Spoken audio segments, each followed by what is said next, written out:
केरल में हुई हथिनी की मौत को लेकर पूरे देश के लोगों में गुस्सा है। गर्भवती हथिनी के हत्यारों की सूचना देने वालों को एक एनजीओ ने 1 लाख रुपए और दूसरे ने 50,000 रुपए इनाम देने की घोषणा की है। लेकिन अब इन सबसे क्या फायदा? क्या उस मासूम की जान वापस आ सकती है जो एक माँ के पेट में पल रही थी? और क्या उस माँ की जान वापस आ सकती है जो अपने बच्चे की फिक्र में अपनी भूख मिटाने चली थी? और हम इंसानों ने क्या कर दिया? हेलो दोस्तों, स्वागत है आपका हमारे इस चैनल में। वीडियो को एंड तक देखिएगा। वीडियो अगर आपको पसंद आए तो वीडियो को लाइक कीजिएगा और चैनल को सब्सक्राइब कीजिएगा।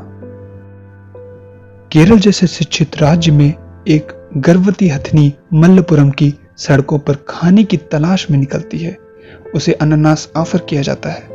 वह मनुष्य पर भरोसा करके खा लेती है। वह नहीं जानती थी कि उसे पटाखों से भरा अनानास खिलाया जा रहा है। पटाखे उसके मुंह में फटते हैं और उसका मुंह और जीभ बुरी तरह चोटिल हो जाते हैं। मुंह में हुए जख्मों की वजह से वह कुछ खा नहीं पा रही थी। गर्भ के दौरान भूख अधिक लगती है। उसे अपने बच्चे का भी ख्याल रखना था, लेकिन मुंह में जख्म की वजह से वह कुछ खा नहीं पाती थी। घायल हथिनी भूख और दर्द से तड़पती हुई सड़कों पर भटकती रही। इसके बाद भी वह किसी भी मनुष्य को नुकसान नहीं पहुंचाती है, कोई घर नहीं तोड़ती।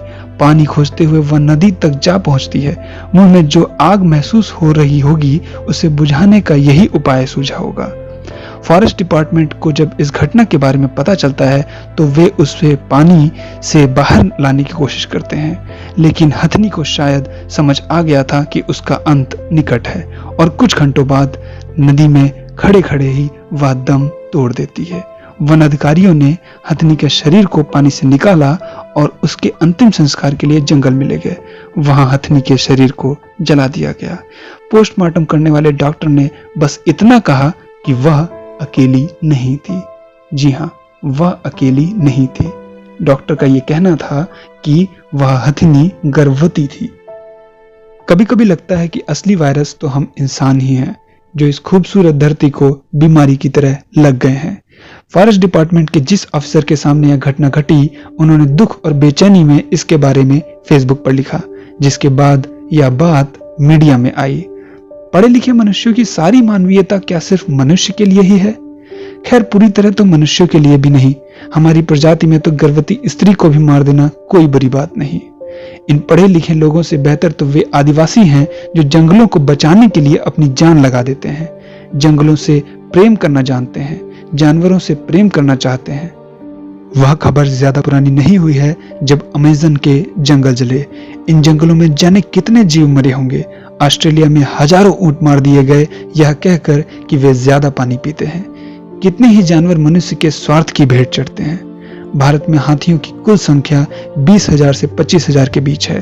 भारतीय हाथी को विलुप्त प्राय जाति के तौर पर वर्गीकृत किया गया है। एक ऐसा जानवर जो किसी जमाने में राजाओं की शान होता था, आज अपने अस्तित्व के लिए लड़ रहा है। धरती का एक बुद्धिमान, समझदार, याददाश्त में सबसे तेज शाकाहारी जीव क्या बिगाड़ रहा है हमारा, जो हम उसके साथ ऐसा सलूक कर रहे हैं? कोरोना ने हम इंसानों का कच्चा चिट्ठा खोल कर रख दिया है। यह बता दिया है कि हमने प्रकृति के दोहन में हर सीमा लांघ दी है, लेकिन अब भी हमें अकल नहीं आई, हमारी क्रूरता नहीं गई। मनुष्य इस धरती का सबसे क्रूर और स्वार्थी प्राणी है। दुआ है यह हथिनी इन निकृष्ट मनुष्यों के बीच फिर कभी जन्म ना ले, उसे सद्गति प्राप्त हो। कुछ लोग विज्ञान की पढ़ाई पर ज्यादा जोर देते हैं। देखिए आज के आधुनिक पढ़ाई का नतीजा। इसीलिए आध्यात्मिक ज्ञान की भी आवश्यकता होती है। और कितना गिरेंगे, डूब मरो शर्म से।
तो आज के लिए बस इतना ही दोस्तों।